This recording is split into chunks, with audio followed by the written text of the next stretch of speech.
ইরানের আকাশসীমায় বড় ধরনের বিপদের মুখে পড়েছে যুক্তরাষ্ট্র। ৩ এপ্রিল দুটি মার্কিন যুদ্ধবিমানকে ভূপাতিত করেছে ইরান, যার নিখোঁজ এক পাইলটকে এখন হন্যে হয়ে খুঁজছে আইআরজিসি। এমন পরিস্থিতিতে প্রশ্ন উঠেছে, ভূপাতিত যুদ্ধবিমানের পাইলটরা নিজেদের আত্মরক্ষা করেন কিভাবে, আর ধরা পড়া এড়াতে কি করেন তারা? বিস্তারিত জানাচ্ছেন শিহাব ইসলাম। ইরানের দক্ষিণ পশ্চিমাঞ্চলে ৩ এপ্রিল যুক্তরাষ্ট্রের একটি যুদ্ধবিমান ভূপাতিত হওয়ার খবর পাওয়া গেছে। ইরান দাবি করেছে এটি মার্কিন বিমান বাহিনীর অত্যাধুনিক F-35 মডেলের যুদ্ধবিমান।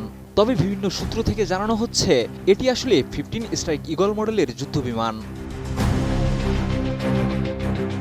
তবে ভূপাতিত যুদ্ধবিমানটিতে থাকা পাইলটের অবস্থান সম্পর্কে স্পষ্ট কোনো তথ্য পাওয়া যায়নি। কিছু সংবাদ মাধ্যমের প্রতিবেদনে বলা হয়েছে যুক্তরাষ্ট্রের সেনারা একজন পাইলটকে উদ্ধার করেছে। তবে ইরানের পক্ষ থেকে বলা হয়েছে ওই পাইলটকে আটক বা হত্যা করলে বিশেষভাবে সম্মানিত করা হবে। এমন পরিস্থিতিতে শত্রু দেশের ভূখণ্ডে যুদ্ধবিমান ভূপাতিত হলে পাইলট কিভাবে নিজেকে বাঁচানোর চেষ্টা করেন, আর কিভাবে তারা শত্রুদের হাত থেকে বাঁচাতে লুকিয়ে থাকেন, তাদের মনোবস্থাই বা কেমন থাকে, এসব প্রশ্নের উত্তর পাওয়া গেছে দ্য ওয়াল স্ট্রিট জার্নালের এক বিশ্লেষণে।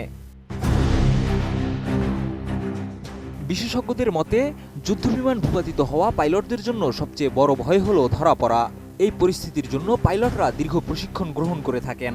আধুনিক বিমান বাহিনীতে পাইলটদের জন্য একটি বহুস্তরীয় আত্মরক্ষামূলক ব্যবস্থা প্রস্তুত করা হয়, যার মধ্যে ইজেকশন সিট, সার্ভাইভাল বেস্ট এবং বিভিন্ন ব্যক্তিগত সরঞ্জাম থাকে।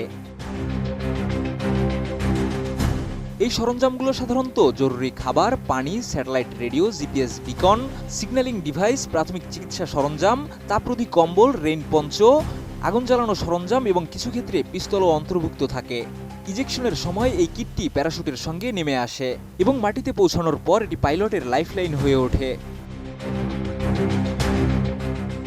বিশেষজ্ঞরা আরও বলেন, পাইলটের প্রথম কাজ মাটিতে নামার পর নিজেকে আড়ালে রাখা। সাবেক মার্কিন পাইলটদের মতে প্রথম অগ্রাধিকার হলো লুকানো, কারণ ধরা পড়া এড়াতে হবে। এজন্য তারা দ্রুত অবতরণ স্থল ত্যাগ করেন এবং আশেপাশের পরিবেশে লুকানোর জায়গা খোঁজেন।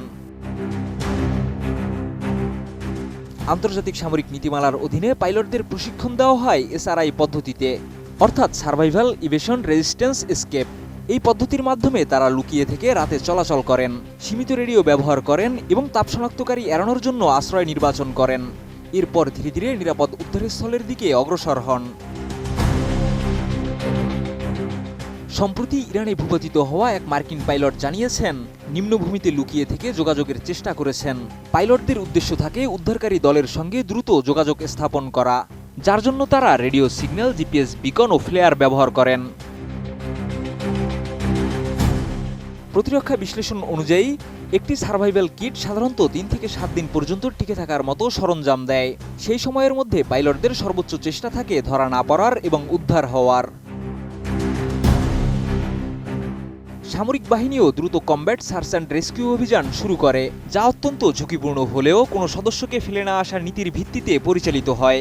বিশেষজ্ঞরা বলেন, শত্রুপক্ষের হাতে ধরা পড়লে বন্দী পাইলটকে গোয়েন্দা তথ্যের উৎস হিসেবে ব্যবহার করা হতে পারে এবং সামরিক প্রযুক্তি ফাঁসের আশঙ্কা থাকে।